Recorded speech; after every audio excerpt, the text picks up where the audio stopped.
bueno, recibimos ahora a Mariano Sarabia, como lo habíamos adelantado recién. Buenas noches, Mariano.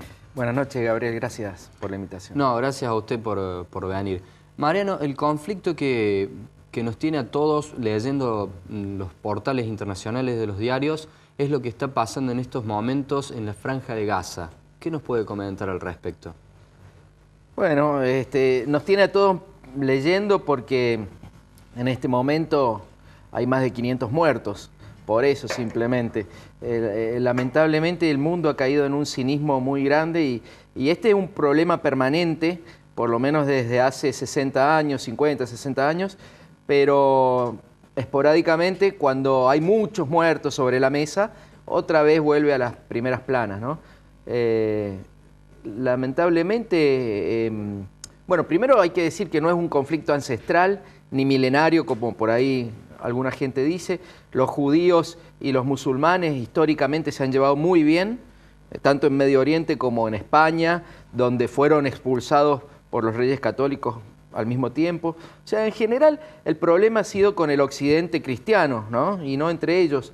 Este problema concretamente surge en el 47, 48 con la creación del Estado de Israel, un poco antes, y lamentablemente yo no le veo solución. Y se fue modificando muy mucho la cartografía del lugar, ¿no? Desde aquella época. Sí, hay que decir que al principio, bueno, las Naciones Unidas ordenaron 2 estados y los árabes en ese momento no aceptaron la partición de Palestina.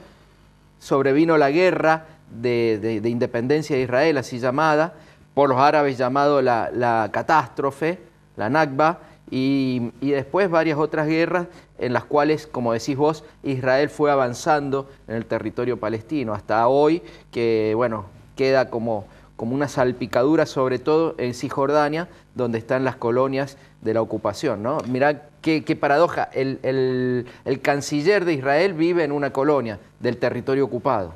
Y la pregunta que surge cuando se habla de esto es, ¿de qué juega la ONU? ¿Qué función cumple?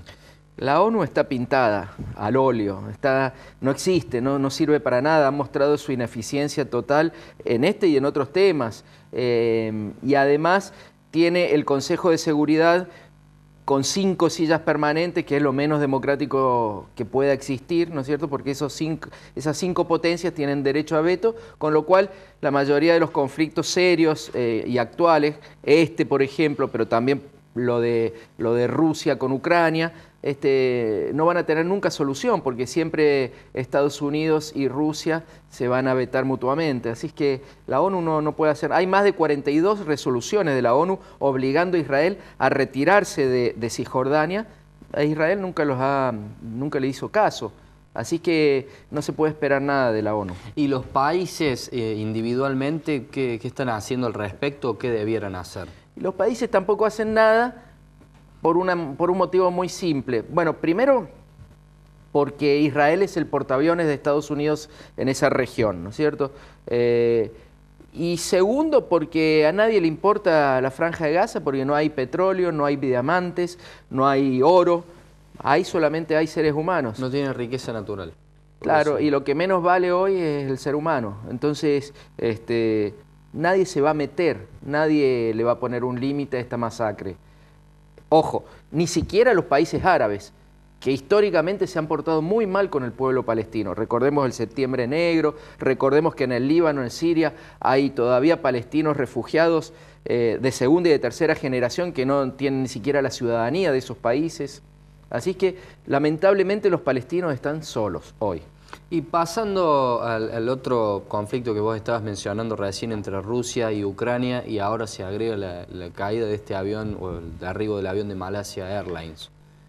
Hoy decía un coronel ruso, Kartopolov, que lo había volteado un cazabombardero de los rebeldes ucranianos. Sí, todo lo que está pasando en torno al derribo del avión es muy raro, en el sentido de que, sin duda, es un atentado, pero los atentados normalmente se reivindican, ¿no? El terrorista con el atentado quiere mandar un mensaje terrorífico, deleznable, condenable, pero es un mensaje al fin, ¿no es cierto?, de extorsión o de lo que sea, y entonces por eso siempre lo asume, ¿no? En este caso no. En muchos casos no, pero en este particularmente es muy raro porque se echan la culpa unos a otros, se embarra la cancha. Esto que decís vos del general ruso también salió el primer día de un supuesto controlador aéreo español que trabajaba en la torre de control del aeropuerto de Kiev y que había visto 2 cazabombarderos escoltando el avión hasta minutos antes de que desapareciera de los radares. Eso después se negó, no se lo pudo encontrar a este supuesto controlador. Es raro, es muy raro todo lo que está pasando. Me parece que... Hubo una versión también de que pasaba un vuelo con el presidente ruso. Eso fue desmentido, la verdad. Cuando hay poca información, Gabriel, nosotros los periodistas lamentablemente tenemos que apelar al sentido común y empezar a atar cabos y unir piezas como en un rompecabezas, ¿no? La verdad que parece muy inverosímil que un presidente, sobre todo el presidente ruso, sobrevuele esa zona de conflicto, ¿no es cierto? Me parece que ya es ilógico que 100 vuelos comerciales hayan estado pasando por ahí todos los días, siendo una zona de conflicto. Mucho más ilógico sería que pasara un presidente. Eso fue desmentido. O sea, me parece que eso puede haber formado parte de la versión rusa. Supongamos, en el supuesto caso de que haya sido Rusia la que bajó el avión, podrían haber tirado esa versión para despistar, ¿no es cierto? ¿Y cuál sería el objetivo de Rusia?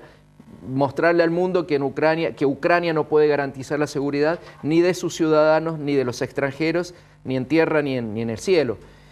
También puede ser Ucrania, para echarle la culpa a los rebeldes prorrusos y desatar una masacre.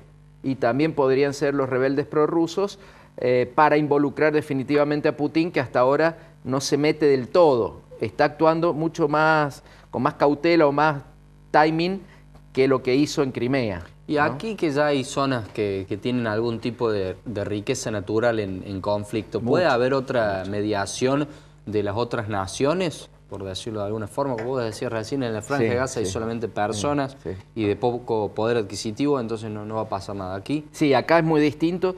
Primero porque todo el gas ruso, el 40% del gas que consume Europa viene de Rusia. Y del gas ruso que va a Europa, el 50% pasa por los gasoductos de Ucrania. Así que ya ahí hay un interés, ¿no es cierto? Y el otro gran interés es la tierra. Son las tierras más fértiles del mundo. Mucho más fértiles que las tierras de Argentina, que las de la provincia de Buenos Aires o Santa Fe o el sur de Córdoba. Hay una tierra que se llama Chernozem, que es una tierra negra que es fantástica. De hecho, Ucrania ha sido llamada el granero de Europa y el granero de Rusia. Y no por nada, una de las primeras medidas después del golpe blando que desalojó a Yanukovych fue el desembarco de Monsanto ahí. Entonces, aquí sí hay intereses importantes, ¿no? Y una guerra, en definitiva, está perjudicando a todos. Entonces, quizás si esto se prolongara, podría haber una intervención de alguna forma, no sé cuál, puede ser metiéndose en una guerra más regional, de Occidente y de Rusia, o puede ser obligando a las partes a negociar la paz, ¿no? Y en su experiencia, Sarabia, ¿hacia dónde cree que va a ir el tema? ¿Cuál es el vaticinio de estos dos? Y a mí me parece que los prorrusos van a hacer lo posible para meter de lleno, arrastrar a Putin y arrastrar a Rusia a ese conflicto. Si eso sucede, va a ser una guerra bastante rápida, porque Ucrania no tiene ni como para empezar a oponerse a una potencia como Rusia. Y no creo que en ese caso se metería Estados Unidos o Europa, porque ahí ya estaríamos hablando de una debacle mundial, ¿no? Rusia es la segunda potencia nuclear del mundo. Es decir, que no va a quedar ahí, ¿no? O va a quedar ahí o va a ser una guerra muy corta, relámpago, como la que hizo Rusia en Georgia. Esperemos que así sea.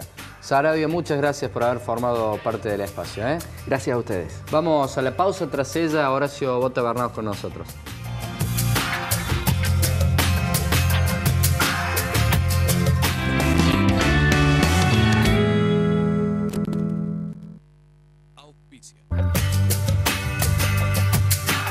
Max Clean Tintorería, en la playa de estacionamiento del Disco de Barrio Jardín.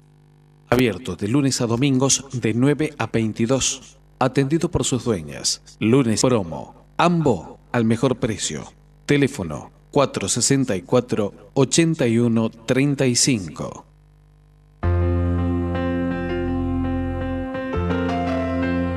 La vida es más feliz debajo de la tapa naranja. Dulce de leche Manfrey, el más premiado de la historia. Manfrey, solo con la mejor leche.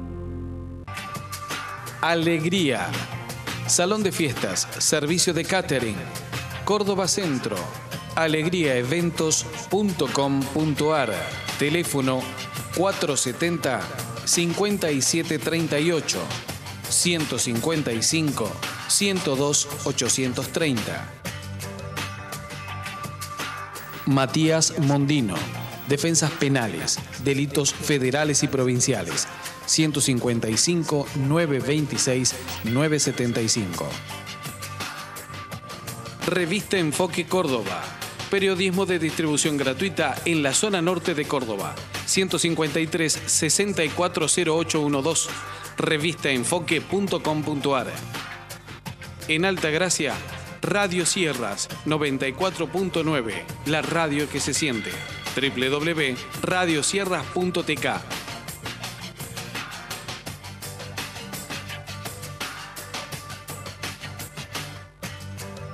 La MUNI te recuerda que muchos trámites los podés hacer directamente online, en cualquier computadora. Ingresando a www.cordoba.gov.ar podés solicitar copias de actas de casamiento, nacimiento y defunción, iniciar la habilitación de tu negocio, registrarte como proveedor, consultar multas municipales, informarte sobre vencimientos e imprimir tus cedulones, entre otras gestiones.